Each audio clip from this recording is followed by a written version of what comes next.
नमस्कार। आज एस्ट्रोवाणी चैनल को आपण मान स्वागत। आमे आपण राशि विषय कहबू। आपण को आज आमे कहबू मिथुन राशि विषय। जो मिथुन राशि अधिपति ग्रह होउछन बुध। प्रकृति मिथुन राशि प्रकृति होउछि बुद्धिमान, बहुभोजी, खाद्य आमद प्रमोद, बाल्य सुलभ। जीवन शिशु वयस से खुशी रे थांती एवं से लोक मान सहित मिसवा से गोटे क्यारेक्टर चरित्र थाए एवं खाद्य बुली जीवा बनभोजी करवा एमानकर ए लोक मानकर अभ्यास बा तांकर राशि अनुसार कार्य करिथाए।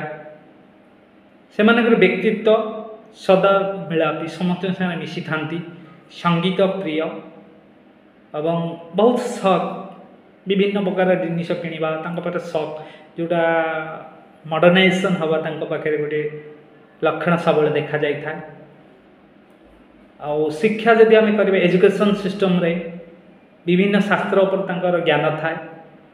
से साधारणतः लेखक बा शिक्षक लेक्चर्स विभिन्न प्रकार कार्य से लिप्त होता एवं रोजगार स्वल्प आय व्यय कहले मैक्सिमम सामान होता है।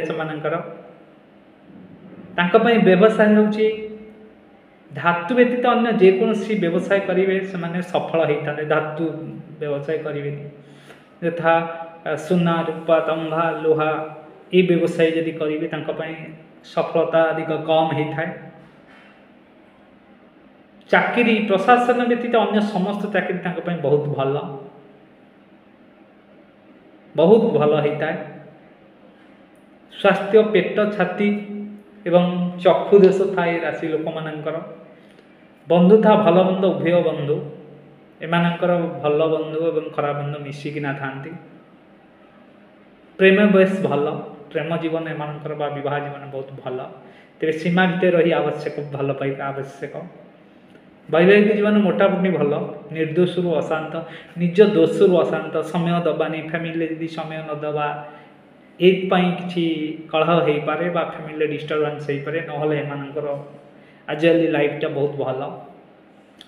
उपकारी खाद्य हूँ दूध छेना पनीपरिया सरबत फल बहुत उपकारी एम। फल पुष्प कथा यदि आम चिंता करवा गाजर सपेता आक्रोट पान मधुरी आदि फूल भितर कह किया केतकी यही फूल मानकर ये राशि अति प्रिय होता है। एम देवता होती जगन्नाथ जगतर नाथ जगन्नाथ पूजा करें बहुत भल एवं श्रीकृष्ण को पूजा करें।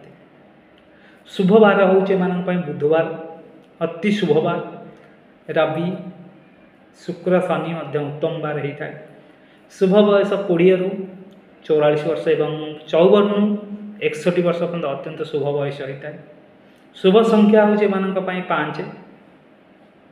शुभ रत्न हूँ पाना एम शुभ रत्न एम पाना व्यवहार करें। शुभ धातु हूँ तंभा दस्ता सुना धातु व्यवसाय करें कि शुभ हो पार। शुभ रंग हूँ सबुज लाल एवं शुभ सबुज लाल रंगर आप वस्त्र धारण करूँ निश्चित भाव में आपन को उन्नत आसो।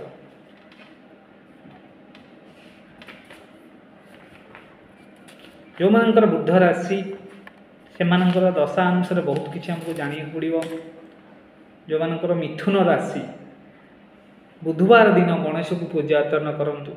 बुधवार दिन गाई को सबुज घास पत्र शाग खाइबा को किंबा रुटी रे गुड़ दे गाधेकिना रुटी रे गुड़ मिसई खाद्य दिंतु। गाई को अईठा हो न जो रुटी यदि आप सज रुटी सकाल कर आउरी भल दिंतु आप निश्चित उन्नत हम। बुधवार दिन दुर्गा सप्तमी को अंडी पाठ कराइबे आहरी भल। बुधवार व्रत पालन करंतु। आपण सब खाइबा बेले सबुज खाद्य उपरे लक्ष्य रखंतु। लक्ष्मी गणपति साधना करवा बहुत भल।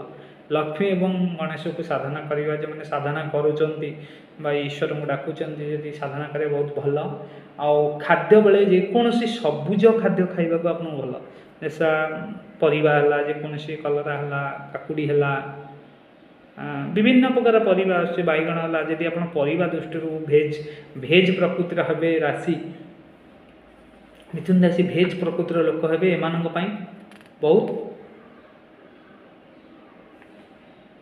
भल लाभ मिली था मिथुन राशि लोक मैंने बहुत सहकी राशि एम बहुत सहकी एवं जितखोर राशि एम पाखे बहुत ज्ञानी डिफरेंट टाइप ऑफ नॉलेज मान पाखे नॉलेज थाए और बहुत रोमांटिक्स तेणु से मुझे ना टी जो कौटी भल पाँच कि भल पाइपर अच्छा जगी रखी चलतु ताल ठीक ठाक एस्ट्रोनॉमी विदाय नौची ये बाणी जब भल लगी था आम चैनल सब्सक्राइब करूँ आपण नुआ नुआ टॉपिक आने रोचे नमस्कार।